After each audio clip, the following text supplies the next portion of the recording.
인생은 선택의 연속이라는 말이 있죠. 똑같은 상황에 처했을지라도 어떤 선택을 하느냐에 따라 180도 다른 결과가 나올 수도 있기 때문인데요. 오늘은 한반도 역사 속의 왕들 중 외세의 침입을 받은 상황에서 각각 다른 선택을 하면서 현재까지도 정반대의 평가를 받고 있는 고려의 명군 현종과 조선의 암군 선조에 대해 알아보겠습니다. 먼저 현종과 선조 두 사람은 성장 과정을 비롯해 왕으로 즉위한 상황까지 꽤나 비슷하죠.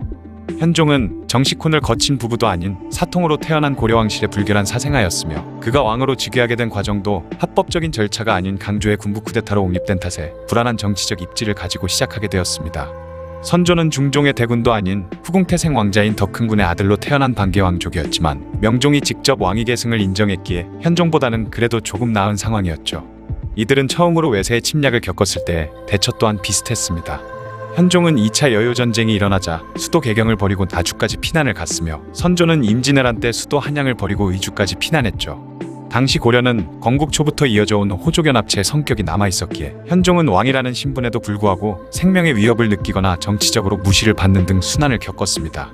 하지만 그토록 몸과 마음이 힘든 상황 속에서도 백성들이 어가행렬을 따라 피난하는 걸 막지는 않았다고 하네요. 반대로 선조는 백성들이 왕의 몽진을 돕는 등 협조적인 분위기였음에도 자신을 믿고 모여든 백성들을 버려둔 채 도망가 버렸고 몽진에 성공한 이후에는 아예 백성들의 피난을 막아버리는 등의 만행을 저질렀죠.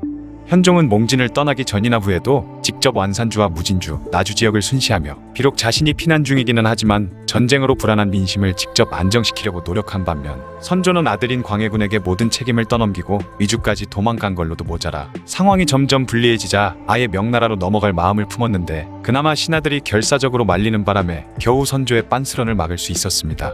실록을 보면 선조는 자신의 도망 소식을 듣고 찾아온 왕실의 종친들에게 자신은 여기서 뼈를 묻을 것이라며 거짓말을 하고는 몇 시간 후에 도망을 갔다던가 자기만 강을 건너고는 배를 가라앉혀 신하들을 버린다든가 하는 등의 추한 행동을 서슴없이 저질렀다고 하죠.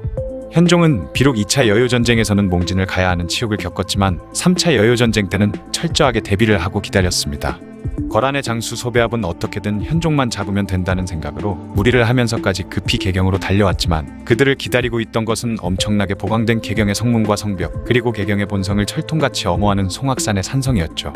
송악산 산성은 2차 침공 이후에 거란의 침입을 대비해 만든 요새였습니다.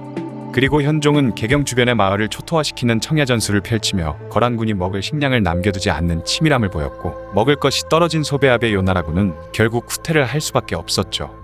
그에 비해 선조는 질투심에 눈이 멀어 이순신을 파직시켜버린 후 무능한 엄균을 그 자리에 앉혔고 그 결과는 칠천량해전의 참사로 이어졌습니다. 그럼에도 선조는 끝까지 이는 나의 잘못이 아니다. 사람이 어쩔 수 없는 하늘의 뜻이다. 라며 책임을 회피하기 바빴죠. 현종과 선조는 전쟁이 끝난 후 보여준 모습에서도 큰 차이를 보였습니다. 현종은 국가를 위해 목숨을 바친 충신들을 잊지 않고 그에 걸맞은 대우를 해줬는데요. 그는 귀주대첩의 영웅 강감찬을 위해 직접 영파역까지 마중 나가서 꽃가지가 장식된 금비녀를 꽂아주면서 그의 공을 인정해줬죠.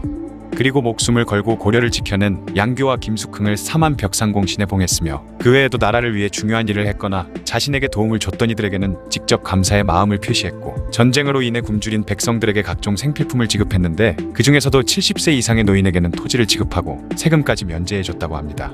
그 외에도 현종은 전쟁으로 인해 생긴 백성들의 어려움을 해결해주기 위해 많은 노력을 했죠. 반면 선조는 전쟁이 끝난 후 이번 외란의 적을 평정한 것은 오직 명나라 군대의 힘이었으며 조선의 장수들은 명나라 군대의 뒤를 따르거나 운 좋게 패잔병의 머리를 얻었을 뿐 스스로의 힘으로는 단 한 명의 적병을 패거나 적진을 함락하지 못했다. 그나마 이순신과 원균 두 장수가 바다에서 적들을 섬멸했고 권율이 행주에서 승리를 거두며 약간의 공을 세웠다고 할 수 있다. 이렇듯 가장 큰 공을 세운 중국의 군대가 조선으로 파병을 오게 된 이유는 나를 호종한 여러 신하가 어려운 길의 위험을 무릅쓰고 나를 위해 의주까지 가서 중국에 호소했기 때문이다. 그 덕에 외적을 토벌하고 조선의 영토를 다시 되찾게 된 것이다. 라고 말하며 목숨을 걸고 외적과 싸운 장수들의 공을 깎아내렸습니다. 심지어 선조는 임진왜란 당시 활약한 의병장들이 근거 없이 영모염이에 엮이게 된 것을 알면서도 이를 모른 척하기도 했죠. 이렇게 엇갈린 선택을 한 두 왕을 향한 현대 역사가들의 평가는 극과 극입니다. 현종은 개인에게 닥친 시련과 국가적인 재난들을 모두 극복해내며 고려 왕조의 찬란한 전성기를 맞이하게 한 한국사 최고의 성군 중 하나라는 찬사를 받는 반면 선조는 군주로서의 자질은 어느 정도 뛰어났을지 모르나 기본적인 책임감이라는 것을 전혀 찾아볼 수 없는 어리석은 리더라고 평가받죠.